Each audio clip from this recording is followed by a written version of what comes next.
যত্ন নিতে হবে। পারবেন তো? ঠিক আছে, দেখবো যে বগুড়ার মানুষ নিজের শহরের কতটুকু যত্ন নেয়। আপনাদের বগুড়াবাসী, বিশেষ করে বগুড়া শহরে মানুষের বহুদিনের একটি আশা ছিল, বহুদিনের একটি প্রত্যাশা ছিল যে বগুড়া শহরটি একটি সিটি কর্পোরেশন হবে।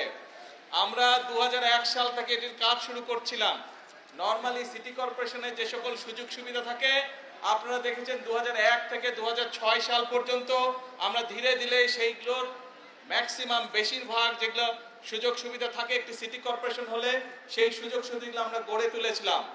এখনো কিছু কাজ বাকি আছে, তবে আমরা এটি আজকে আনুষ্ঠানিকভাবে ইনশাল্লাহ সিটি কর্পোরেশন হিসাবে আমরা আনুষ্ঠানিক যাত্রা আজকে শুরু হলো বগুড়া শহরে। আপনারা যারা বগুড়া শহরের অধিবাসী, আপনারা খুশি? আরে শুনতে পাই না, জোরে বলেন খুশি। হাত তুলে বলেন দেখে খুশি নাকি? কিন্তু একটা ব্যাপার আছে, একটা না দুইটা ব্যাপার আছে। ব্যাপার হচ্ছে নিজের শহরকে কিন্তু নিজে পরিষ্কার রাখতে হবে। পরিষ্কার কিন্তু আপনারা রাখেন নাই। আমি আসার সময় ওই রাস্তা থেকে স্টেশন রোডে দেখলাম দুই পাশে অনেক ময়লা। আমি প্রশাসনের সাথেও কথা বলেছি, কিন্তু প্রশাসনেরটা করবে, কিন্তু নিজের ঘর তো নিজেকে পরিষ্কার রাখতে হবে, তাই নয় কি?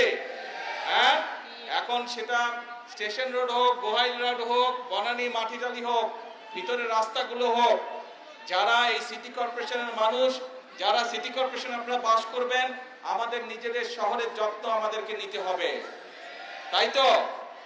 আমরা সবসময়, আপনারা বলেন যে বগুড়াকে, আপনারা বগুড়া শহরকে একটা মডেল টাউন হিসেবে গড়ে তুলবেন, কিন্তু মডেল টাউন করতে গেলে তো শুধু সরকার একা পারবে না। এলাকার মানুষ, শহরের মানুষ যদি চেষ্টা না করে, শহরের মানুষ যদি একসাথে কাজ না করে, তাহলে তো সম্ভব না রে ভাই।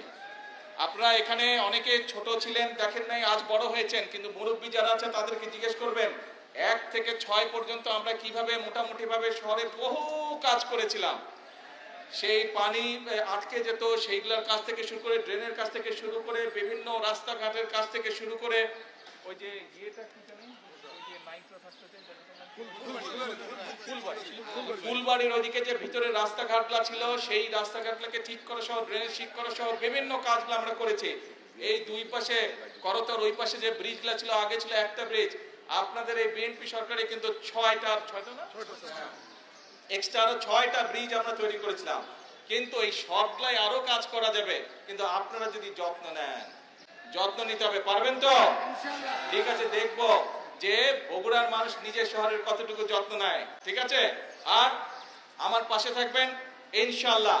আগেও যেভাবে কাজ করেছি ইনশাল্লাহ ভবিষ্যতে আপনাদের জন্য এবং সামগ্রিকভাবে, এখন তো সারা দেশের দায়িত্ব, আগে নয় শুধু বগুড়া দেখতাম, সামগ্রিকভাবে সারা দেশের জন্য যদি কাজ করতে পারি, এই দোয়া করবেন। মুরব্বী সহ, মা বোন সহ সকলের কাছে এই দোয়া চাইছি। আমি বগুড়ার সন্তান, আপনাদের সন্তান।